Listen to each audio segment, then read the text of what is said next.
হরে কৃষ্ণ বন্ধুরা, রিয়াজ ব্লগ চ্যানেলের সকল ভক্তবৃন্দকে জানাই সুস্বাগতম। আজকের ভিডিওটি শুরু করছি কিছু ভক্তিমূলক প্রশ্ন ও তার উত্তর দিয়ে। আশা করি আজকের ভিডিওটি পেয়ে আপনারা খুবই উপকৃত হবেন।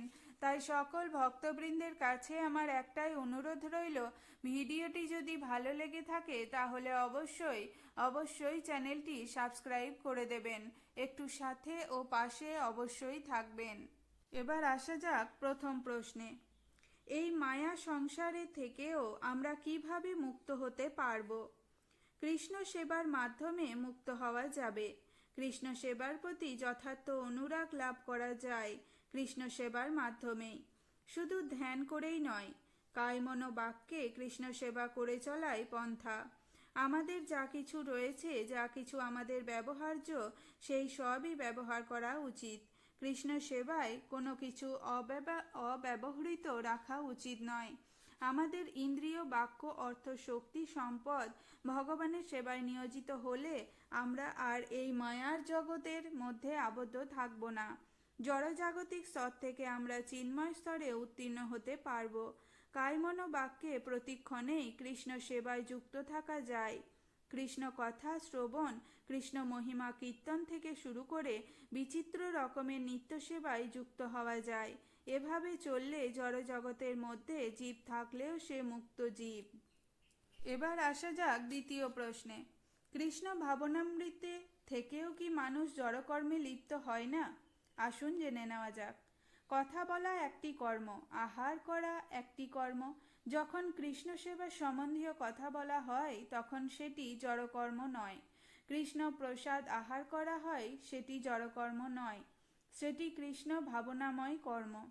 যখন কৃষ্ণ ভাবনামৃত বাদ দিয়ে অন্য ভাবনা নিয়ে লোক দেখানো ভক্তিকর্ম করা হয়, সেটিই জড়কর্ম।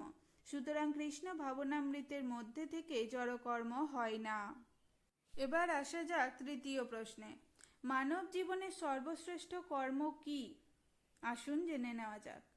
কৃষ্ণ সেবা। নিজে কৃষ্ণ ভক্তি আচরণ করে অন্যদের কৃষ্ণ ভক্তি শিখিয়ে সবাইকে দুঃখময় জীবনচক্র থেকে চিরতরে উদ্ধারের বৈদিক পন্থা দান করাই এ জীবনের সর্বশ্রেষ্ঠ কর্ম।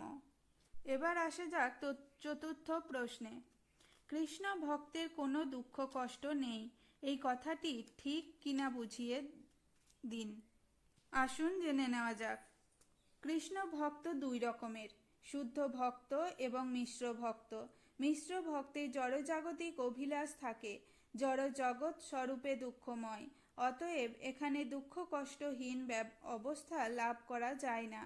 শুদ্ধ ভক্ত ঐকান্তিকভাবে কৃষ্ণের শরণাগত থাকেন, অন্য অভিলাষ থাকে না।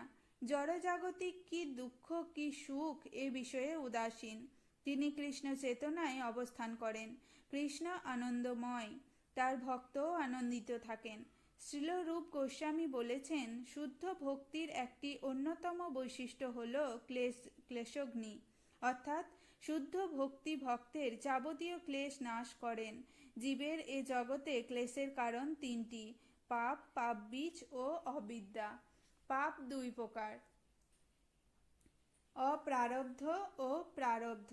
যে পাপকর্ম সংস্কার রূপে জীবের সূক্ষ্ম দেহে রয়েছে এবং যার ফল উদয়ের সময় এখন উপস্থিত হয়নি, সেই পাপকে বলা হয় অপ্রারব্ধ।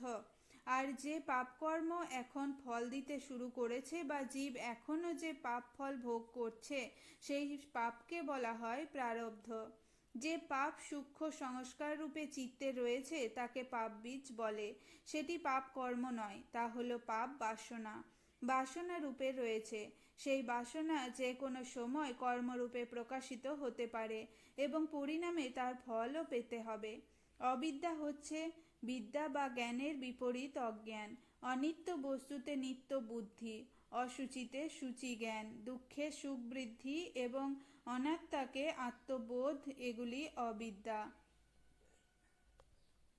শুদ্ধ ভক্তি এই সমস্ত রকমের ক্লেশের কারণকে নষ্ট করে দিতে পারেন বলেই ঐকান্তিক কৃষ্ণ ভক্তির অনুশীলনকারী ভক্তের কোনো দুঃখ কষ্ট নেই বলে উল্লেখ করা হয়। এবার আসা যাক পঞ্চম প্রশ্নে। ভগবান যদি সব কিছুই জানেন তবে আমাদের আর চিন্তা কি? আমরা ভক্ত হব কি অভক্ত থাকব সেটি তো আমাদের হাতের ব্যাপার নয়, সেটি ভগবানের ব্যাপার, তাই নয় কি? আসুন জেনে নেওয়া যাক। ভগবান সব কিছুই জানেন বলেই আমাদের চিন্তাটি নিষ্ক্রিয় থাকবে এমন নয়। আমাদের চিন্তা করতে হবে সেই পরম চিন্তামণির চরণাশ্রয়ে থাকার জন্য। ভগবান চিন্তাহীনভাবে থাকতে বলেননি, তিনি নির্দেশ দিয়েছেন অন্য চিন্তা না করে আমার চিন্তায় মগ্ন হয়ে যারা সর্বদা ভক্তি সহকারে আমার সেবা করে তাদের সমস্ত অভাব আমি পূরণ করি এবং তাদের প্রাপ্ত বস্তুর আমি সংরক্ষণ করি। সুতরাং কর্তব্যটি হচ্ছে কৃষ্ণ চিন্তায়, কৃষ্ণ সেবায় অবশ্যই যুক্ত থাকা। আর যদি কৃষ্ণ বাদ দিয়ে অন্য চিন্তায় থাকি সেক্ষেত্রে কি পাবো না পাবো তাতে কৃষ্ণ দায়ী থাকছেন না। অতএব চিন্তাটি কৃষ্ণের জন্য রাখলে সৎ চিন্তায় থাকা হয়, কৃষ্ণের জন্য না রাখলে দুশ্চিন্তায় থাকতে হবে। একেবারে নিশ্চিন্ত বা চিন্তাশূন্য অবস্থায় কেউ থাকতে পারে না। আজ এই পর্যন্তই। ভালো লাগলে অবশ্যই চ্যানেলটি সাবস্ক্রাইব করে দেবেন। রাধে রাধে।